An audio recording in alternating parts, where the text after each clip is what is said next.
Bonjour, je suis Alexia Ferrantelli. Tu écoutes l'épisode 11 de l'audace d'être moi, le podcast qui te donne des clés pour t'accomplir. Abonne-toi gratuitement sur Apple Podcast, SoundCloud, Spotify ou YouTube pour recevoir ton épisode gratuit chaque vendredi. Si tu aimes ce podcast et si tu ne l'as pas encore fait, ce serait sympa de te connecter à iTunes et de laisser un commentaire 5 étoiles. C'est vraiment la meilleure façon de soutenir ce podcast et de faire en sorte que d'autres le découvrent. Aujourd'hui, je vais te parler d'un biais cognitif. Un biais cognitif, c'est un mécanisme de la pensée qui cause une déviation de notre jugement. Quand l'espèce humaine a évolué, on n'a pas eu un tout nouveau cerveau. On a juste ajouté une sorte de niveau supérieur sur un cerveau plus primitif. C'est vraiment intéressant d'utiliser ce cerveau de plus haut niveau pour gérer notre cerveau de survie qui pense toujours qu'on est en danger immédiat toutes les 5 minutes. Le biais cognitif dont on va parler aujourd'hui, c'est le biais de confirmation. C'est un réflexe de notre cerveau. Il est tellement ancré dans ton développement et dans ta réalité que tu ne te rends certainement pas compte de sa présence. Il cherche à interpréter toute nouvelle information comme étant en accord avec les opinions que tu as déjà. Comme le disait Bergson, l'œil ne voit que ce que l'esprit est prêt à comprendre. Par réflexe, on cherche dans le monde les éléments qui soutiennent nos croyances et on exclut ceux qui viennent les contredire. La première fois qu'on entend parler du biais de confirmation, on peut refuser de croire qu'on est affecté. Après tout, on se considère pour la plupart comme des gens intelligents et rationnels. Comment expliquer alors que nos croyances perdurent même face à des preuves évidentes ? En fait, ce biais de confirmation s'explique de plusieurs façons. D'abord, il nous permet de moins utiliser d'énergie mentale. On est bombardé d'informations, le biais nous permet de traiter plus vite et plus facilement l'information. Il simplifie le monde en le rendant conforme à nos attentes et il répond du coup à notre besoin de constance et de cohérence. On peut voir ces biais de confirmation à l'œuvre partout. 2 personnes assistent au même interview d'un homme politique et celui qui trouvait cet homme épouvantable trouvera que tout ce qu'il dit prouve cette impression, tandis que l'autre utilisera tout ce qu'il fait et dit comme preuve qu'il est fantastique. Et souvent, même s'il fait une chose qui s'oppose totalement à ce que tu pensais de lui, tu vas inventer une histoire pour la justifier, pour pouvoir maintenir ton système de croyance actuel. Comme le disait Warren Buffett, l'être humain est le meilleur pour interpréter toute nouvelle information de façon à ce que ses conclusions précédentes restent inchangées. Et c'est vrai que c'est terrible de voir qu'on a tort. C'est super désagréable. Alors que c'est hyper agréable de voir qu'on a raison. On se sent intelligent, confiant, sûr de nous. Et pourtant, si tu as envie d'évoluer dans ta vie, tu vas devoir te prouver à toi-même que tu as tort. Tu vas devoir remettre en question ton système de croyance actuel. C'est désagréable à court terme, même si ça apporte de grands bénéfices à long terme. Notre esprit traite environ 400 milliards de bits d'informations par seconde, mais seuls 2000 de ces bits de données parviennent à notre conscience, c'est-à-dire 0,000000005%, c'est-à-dire 9 zéros après la virgule, de ces informations arrivent à notre conscience. Tu te rends compte ? On est conscient que de cet infime pourcentage des informations qui arrivent à notre cerveau. Et ces quelques informations qui parviennent à notre conscience jour après jour ne sont pas neutres. Le biais de confirmation de notre cerveau va l'inciter à sélectionner dans le torrent d'informations celles qui confirment ses croyances actuelles. Notre appréhension de la réalité, c'est simplement les 2000 morceaux d'informations choisis hors de notre conscience et de façon non délibérée par notre cerveau, suivant le plan d'autopilotage qu'il a eu jusque-là. Et ça peut être une bonne chose. Si tes croyances actuelles sur toi, les autres et le monde t'amènent naturellement à te sentir bien, à t'accomplir, à avoir un rapport altruiste aux autres, c'est formidable. Le biais de confirmation de ton cerveau, son besoin de cohérence, t'amènera à toujours confirmer ses croyances et à continuer à être heureux, accompli et dans une relation ouverte et altruiste aux autres.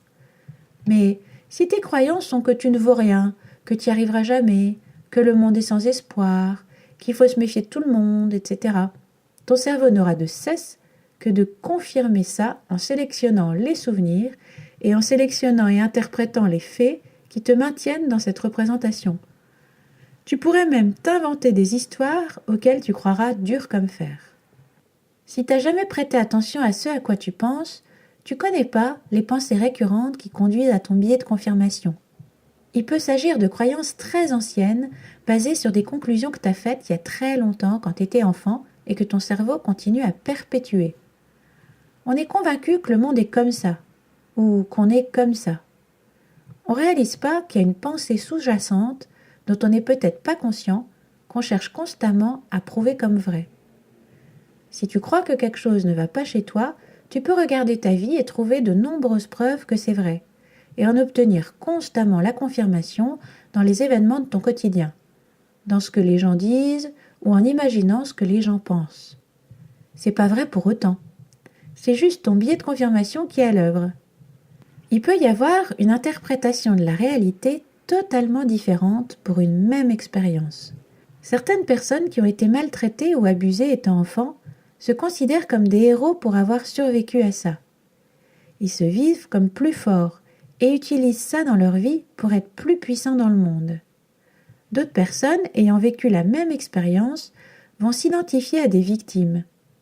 Ils sont souvent même pas conscients qu'ils s'identifient à une victime, mais ils vont sans cesse confirmer cette croyance et se mettre dans de grandes souffrances par ce biais de confirmation du cerveau qui n'aura de cesse de leur confirmer qu'ils sont des victimes.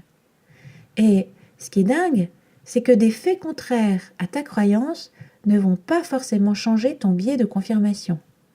Par exemple, une femme qui est convaincue qu'elle n'est pas digne d'être aimée doutera toujours de l'amour de son mari, même après qu'il lui ait dit 100 fois qu'il l'aime, même après qu'il l'ait demandé en mariage, même après qu'il l'ait épousée et offert 1000 preuves de son amour.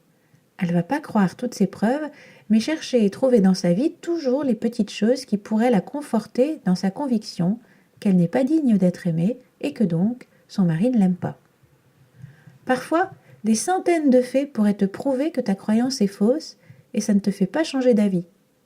Tu crois quelque chose de façon si profonde que tu laisses pas les faits changer ton avis à ce sujet.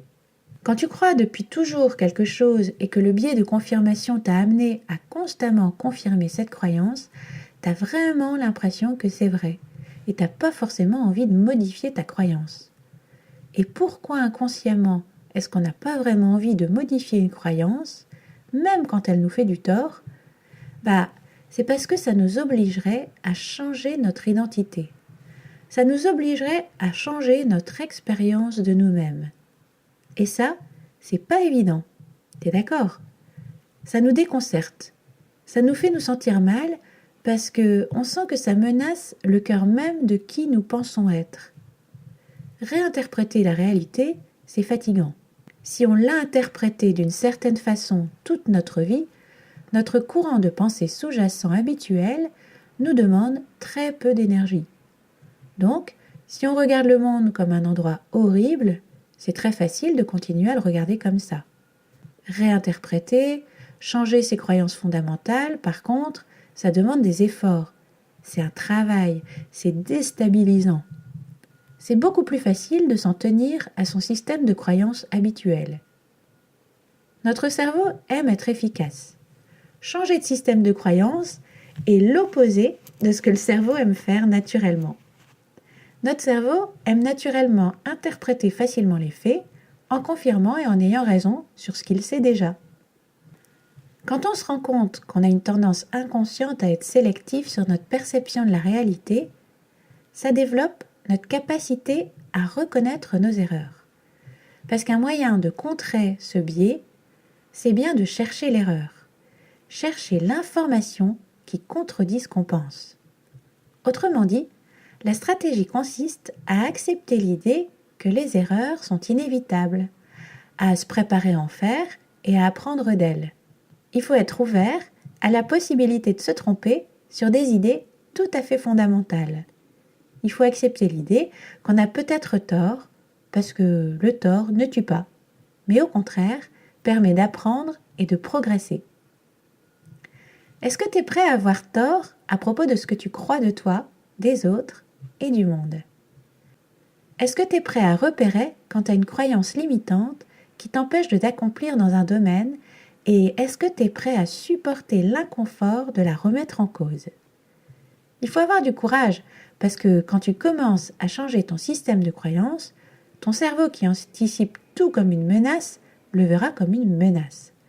Menace à ton ego, que ton cerveau interprète comme si c'était une menace pour ta survie.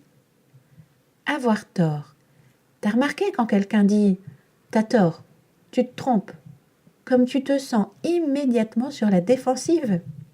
C'est ce besoin instinctif de nous protéger contre la menace de se tromper, même si ça concerne un sujet totalement anodin. Alors t'imagines la réaction de ton cerveau si tu commences à lui proposer l'idée qu'il se trompe peut-être sur un aspect fondamental de ta représentation du monde? Imaginons que tu essayes de changer ta croyance « je ne peux pas perdre du poids » vers « je peux perdre du poids ». Tu penses que ça sera facile, non?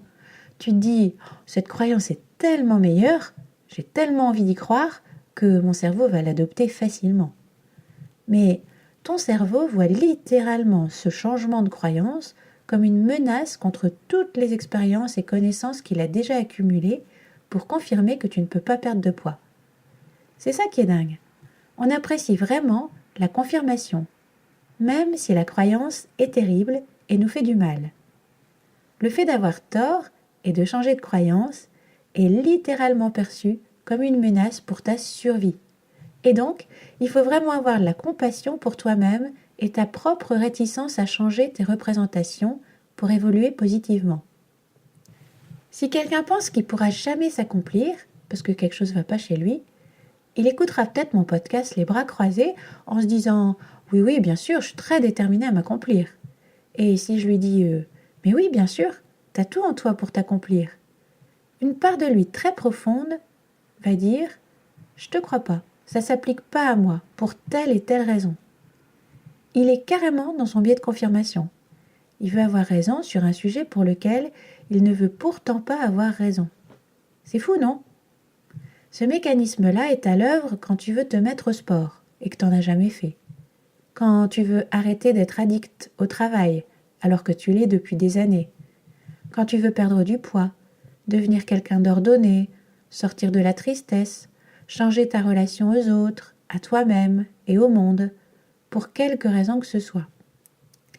C'est important de comprendre que notre cerveau se sent menacé quand sa certitude est mise en doute, de savoir qu'il préfère avoir raison et souffrir que de prendre conscience qu'il a tort, même si ça peut te permettre de te libérer. Quand tu as conscience de ça, tu es prêt à évoluer. Avoir tort, c'est difficile pour le cerveau, mais c'est supportable. Sois prêt à prendre conscience que tu as tort. Tort sur ce que tu es capable de ressentir, de faire, etc. On a l'habitude de se détourner de l'information contradictoire, mais tu peux commencer à l'accueillir. Et de la compassion pour ton cerveau. Il croit qu'il y a un danger, que quelque chose d'effrayant se passe quand tu changes ton système de croyance. Il a littéralement un processus de deuil à traverser, même quand il s'agit d'un système de croyance négatif, qui te fait penser que quelque chose ne va pas chez toi, que tu n'es pas capable de vivre une relation amoureuse épanouie, de perdre du poids, d'arrêter de fumer, de te lancer dans telle activité, d'être heureux. Toutes ces choses qui ne te servent pas, auxquelles tu es attaché, vont être douloureuses à abandonner. Donc, le biais de confirmation est un réflexe naturel qui prouvera constamment ton système de croyance antérieur. Chaque jour, tu sors dans le monde à la recherche de preuves pour te le confirmer. Si tu veux changer, tu dois comprendre ce biais et tu dois faire des efforts pour changer ta pensée par défaut. Ta pensée par défaut est facile parce que tu la pratiques souvent depuis longtemps. Ta nouvelle pensée te demandera plus d'efforts et te fera te sentir mal au départ. Mais finalement, cette pensée délibérée deviendra peu à peu ton nouveau système de croyance. Et ensuite, c'est ça qui est merveilleux, ton biais de confirmation te servira parce que tu croiras que tu es efficace, mince, compétent, aimant et aimable, tout ce que tu as décidé d'être. Tout ce que tu verras dans le monde te le confirmera à cause du biais de confirmation qui se mettra au service de la nouvelle croyance que tu auras délibérément choisi d'adopter. Tu as la possibilité d'orienter tes pensées pour que ton cerveau sélectionne les 2000 informations qui te rendront plus heureux, plus accompli, plus libre d'offrir au monde la valeur que tu peux lui apporter. Ce que je te propose aujourd'hui, c'est de prendre ton cahier et écrire une vérité que tu considères comme exacte à propos de toi-même, des relations humaines et de la vie en général. Prends la position du gardien du phare, celui qui observe avec recul, et tu regardes ces vérités comme si quelqu'un d'autre que toi les avait écrites. Et tu les observes, non pas avec la question « est-ce que c'est vrai ou faux ?», mais avec la question « est-ce que c'est utile ou pas utile ?» Si quelqu'un d'autre que moi avait cette croyance, est-ce qu'elle serait constructive pour lui ?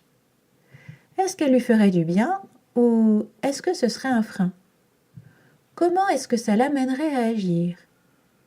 Est-ce que ça l'amènerait à créer quelque chose de bon pour elle et pour les autres ou pas ?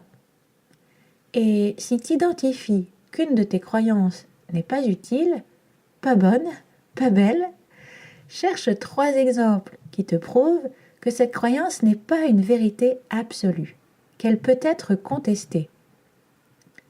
Note la nouvelle croyance que tu décides d'adopter sur ce sujet-là. Et tous les matins, tu lis cette nouvelle croyance et tu cherches dans ta journée au moins une preuve qui confirme cette nouvelle croyance. Voilà, c'est tout pour aujourd'hui. Je te laisse avec ce texte de Marianne Williamson que Nelson Mandela avait lu lors de son intronisation à la présidence de la République en 1994. Ce texte m'a beaucoup aidé moi-même à me libérer de croyances qui m'empêchaient d'oser faire entendre ma voix. Notre peur la plus profonde n'est pas que nous ne soyons pas à la hauteur. Notre peur la plus profonde est que nous sommes puissants au-delà de toute limite. C'est notre propre lumière et non notre obscurité qui nous effraie le plus. Nous nous posons la question : qui suis-je moi pour être brillant, radieux, talentueux et merveilleux ? En fait, qui êtes-vous pour ne pas l'être ? Vous êtes un enfant de Dieu. Vous restreindre, vivre petit, ne rend pas service au monde. L'illumination n'est pas de vous rétrécir pour éviter d'insécuriser les autres. Nous sommes nés pour rendre manifeste la gloire de Dieu qui est en nous. Elle ne se trouve pas seulement chez quelques élus, elle est en chacun de nous. Et au fur et à mesure que nous laissons briller notre propre lumière, nous donnons inconsciemment aux autres la permission de faire de même. En nous libérant de notre propre peur, notre puissance libère automatiquement les autres. Tu viens d'écouter le 11e épisode de l'Audace d'être moi, le podcast qui te donne des clés pour t'accomplir. Tu retrouveras les notes de cet épisode sur l'audaced'être-moi.com, tout collé, sans apostrophe et sans espace. Tu pourras aussi t'y inscrire à ma liste de contacts confidentiels pour recevoir des graines d'inspiration. Abonne-toi à l'Audace d'être moi sur la plateforme de podcast de ton choix, Apple Podcast, SoundCloud, Spotify, YouTube, pour recevoir ton épisode gratuit chaque vendredi. Et laisse un commentaire 5 étoiles sur Apple Podcast. Ça me fera plaisir et ça permettra à d'autres de le connaître. À la semaine prochaine!